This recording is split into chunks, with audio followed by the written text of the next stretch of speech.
السلام عليكم، أهلا بكم في فيديو جديد على قناة يو إيديو.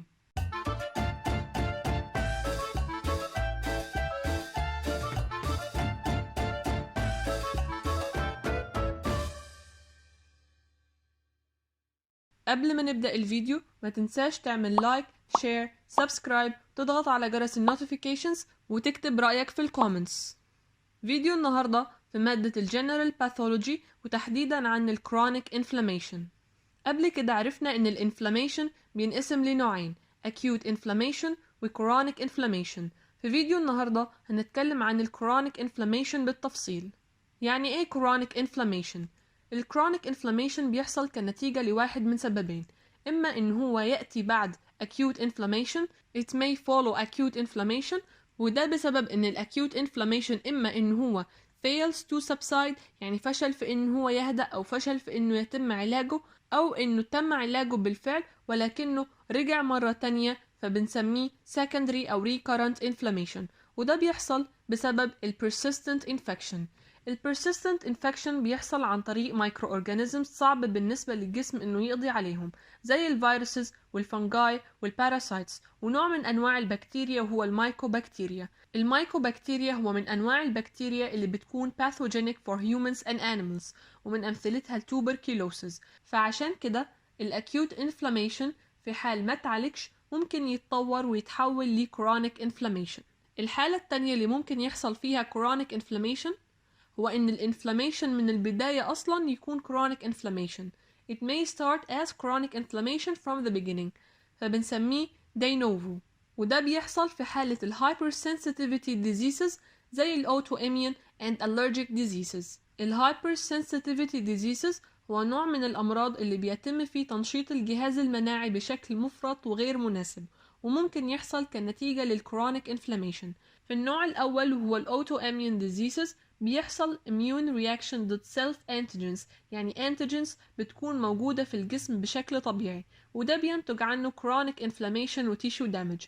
أما في النوع الثاني allergic reaction بيحصل excessive immune response ضد بعض المواد اللي بتكون موجودة بشكل طبيعي في البيئة، وبسبب ان الاوتواميون والالرجيك رياكشنز بيتم تحفيزهم ضد انتيجنز غير مؤذية، فالرياكشنز دي ما بيبقاش لها اي غرض نافع غير انها بتسبب المرض.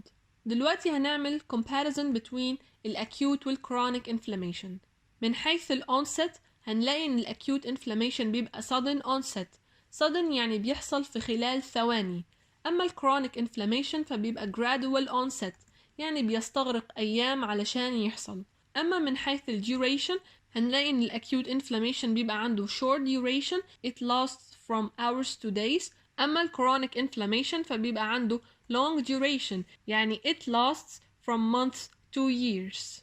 أما بالنسبة redness and hotness اللي هما بيعتبروا من cardinal signs اللي بتظهر في acute inflammation، وبيكون سببهم vasodilation والhyperemia.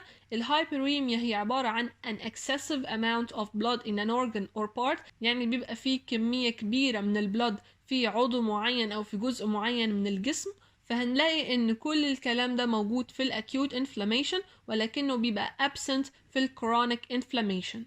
اما بالنسبه للسويلنج واللي بيعتبر برضو من الكاردينال ساينز واللي بيكون سببه الانفلاماتوري اكزيدت، فهنلاقي ان السويلنج بيبقى موجود في الاكيوت انفلاميشن وبيبقى فيه كمية كبيرة من الانفلاماتوري اكزيدت. اما الكرونيك انفلاميشن فبنلاقي ان السويلنج فيه بيبقى absent وبيبقى فيه minimal amount of inflammatory exudate. طبعا الانفلاماتوري exudate بتسبب حاجة اسمها الكونجستشن، وده عبارة عن excessive or abnormal accumulation of blood or other fluid in a body part or blood vessel، يعني بيبقى تجمع كبير وغير طبيعي للبلد أو أي سائل آخر في جزء معين من الجسم أو في البلاد فيزلز. أما من حيث الانفلاماتوري سيلز فهنلاقي إن النوع السائد في الأكيوت انفلاميشن هو البوليمورفز أو البوليمورفو نيوكليير ليوكوسايتس، وتحديدا نيوتروفيليك انفلتريشن. كلمة infiltrate معناها any substance penetrating tissues or cells and forming a morbid accumulation، يعني هو عبارة عن أي مادة بتخترق الأنسجة أو الخلايا وبتعمل تجمع، بس التجمع ده له علاقة بديزيز، ما بيبقاش نورمال، بيبقى حاجة abnormal. وهنلاقي نوع الانفلاماتوري سيلز السائد في حالة الكرونيك انفلاميشن هو المونونيوكليير سيلولار انفلتريت. كلمة مونونيوكليير معناها ان السيلز دي عندها one nucleus only، والمونونيوكليير سيلز بتشمل الليمفوسايتس، البلازما سيلز، والماكروفاجز. أما من حيث الفايبروزس وهو الكونكتيف تيشو ريبليسمنت اوف دامج تيشو، يعني لما بيحصل فيه دامج في التيشو معين بيجي كونكتيف تيشو هو اللي بيعمل ريبليسمنت للدامج تيشو ده، وده بيعتبر من الاتمپتس ات هيلينج. ده كله بيبقى هدفه ان يحصل هيلينج وريبير للمنطقة اللي حصل فيها تيشو دامج. فهنلاقي ان الفايبروزس بيبقى absent في الاكيوت انفلاميشن في حين انه بيبقى present في الكرونيك انفلاميشن. ايه الطريقة اللي بيحصل فيها الفايبروزس؟ بيحصل فيه excessive precipitation of fibrous connective tissue، والفايبرس كونكتيف تيشو هو نوع من انواع الكونكتيف تيشو اللي بتتكون بشكل اساسي من الكولاجين. عن طريق ايه بيحصل لها precipitation؟ عن طريق الفايبروبلاست. والفايبروزس مش بس بيعمل ريبليسمنت للدامج تيشو، ولكن بيأثر على البلود فيزلز اللي بتبقى موجودة في المنطقة اللي حصل فيها تيشو دامج، وتحديدا بيأثر على الارتريولز وبينتج عنه end arteritis obliterans. الاند arteritis obliterans بينتج عنها حاجتين.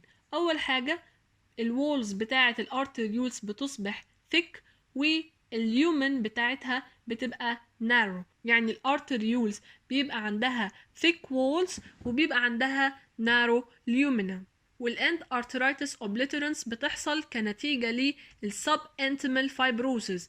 السب انتمال فايبروزز معناها ان بيحصل precipitation للفايبرس كونكتيف تيشو على الانتما بتاعة البلود فيزل عن طريق الفايبروبلاست. زي ما احنا عارفين ان البلود فيزل بتتكون من 3 layers اللي هم الانتما والميديا والاكسترنا، فهنلاقي في سب انتما فايبروزز، يعني هيحصل ترسب للفايبرس كونكتيف تيشو على الانر موست لاير اللي هي الانتما عن طريق الفايبروبلاست. اما من حيث الانجيوجينيسيس هو عبارة عن البروليفريشن of small blood vessels from pre-existing vessels، يعني المنطقة اللي حصل فيها tissue damage هيبقى فيها blood vessels. البلود vessels دي او pre-existing vessels دي هيطلع منها small blood vessels، فالبروسيس دي بنسميها الانجيوجينيسيس. فهنلاقي ان الانجيوجينيسيس بيبقى absent في الاكيوت انفلاميشن وبيبقى present في الكرونيك انفلاميشن. اما من حيث الفيفر واللوكوسايتوزس، الفيفر يعني الحرارة، اما اللوكوسايتوزس فهي زيادة في عدد الوايت بلاد سيلز في البلود، فهنلاقي ده بيبقى present في الاكيوت انفلاميشن. عشان احنا لسه من شوية قايلين ان النوع السائد في الاكيوت انفلاميشن هو البوليمورفونيوكليير سيلز او البوليمورفز، واللي هما بيعتبروا نوع من انواع الوايت بلاد سيلز. عشان كده بيحصل في لوكوسايتوزس في الاكيوت انفلاميشن، في حين انه في الكرونيك انفلاميشن بيحصل ولكن in low grades. فلو عملنا دايجرام مبسط للي بيحصل وقت الكرونيك انفلاميشن، هنلاقي اول نوع من انواع الانفلاماتوري سيلز هو الليمفوسايتس. الليمفوسايتس هو نوع من انواع الوايت بلاد سيلز، بيبقى عندها small spherical nucleus، والنيوكليوس بتاعتها بتبقى دارك بسبب الكوندنسد كروماتين، وكمية السيتوبلازم بتبقى سكانت، يعني بيبقى فيه شوية سيتوبلازم نقدر نشوفهم، زائد ان السيتوبلازم بتاعها بيبقى بيزوفيليك، يعني بيبقى pale blue او purple staining. اما بالنسبة للنوع الثاني من الانفلاماتوري سيلز هو البلازما سيلز.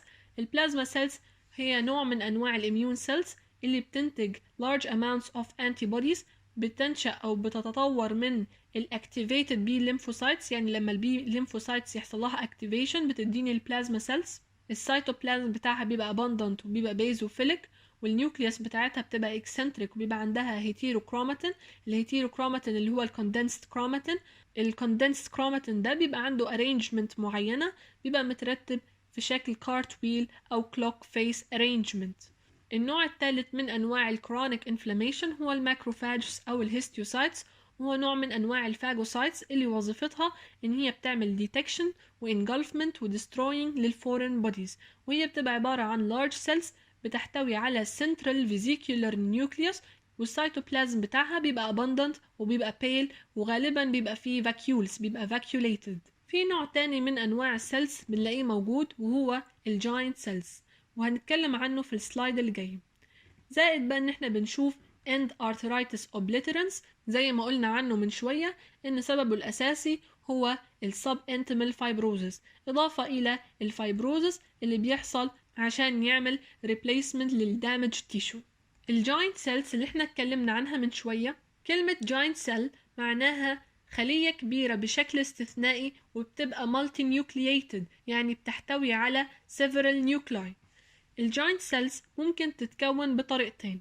أول طريقة هو إن بيحصل multiple division of nucleus in macrophage without cytoplasm division يعني النواة بتنقسم أكتر من مرة من غير ما يحصل division للسيتوبلازم، يعني الانقسامات بتاعة النواة بتحصل في سيل ممبرين واحد.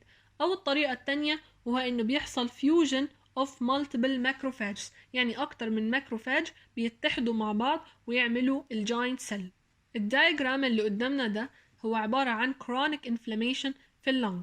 في الدايجرام ده هنلاحظ collection of chronic inflammatory cells، هنلاقي تجمع للليمفوسايتس والبلازما سيلز والماكروفاجز. كمان هنشوف destruction للfunctional part of an organ، فهنلاقي ان النورمال alveoli تم استبدالها بسبيسز، والسبيسز دي بتبقى lined by cuboidal epithelium زي ما احنا شايفين في الصورة. زائد ان بيحصل فيه فايبروزس، زي ما احنا عارفين الفايبروزس ده هو ال replacement by connective tissue.